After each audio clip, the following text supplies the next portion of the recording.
ניצחון, מוכנים? כן! Operation अल अक्सा की कसम, नहीं जीतेगा इजरायल। אנחנו הולכים לנצח בכל העוצמה, אתם מוכנים?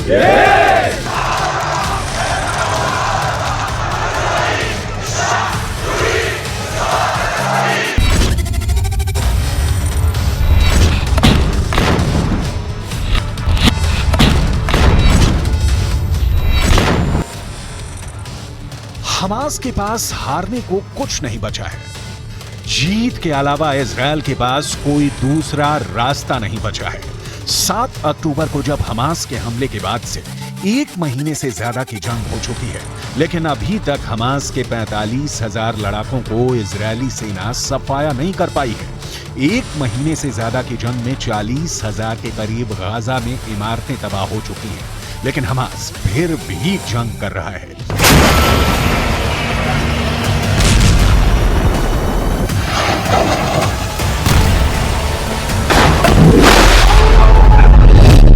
इजरायल की वॉर कैबिनेट के दावों के मुताबिक 5,000 से ज्यादा हमास के लड़ाके मारे जा चुके हैं, लेकिन उसके बावजूद हमास लगातार उत्तरी गाजा में इजरायली सेना और उसके टैंकों पर जमकर हमले कर रहा है।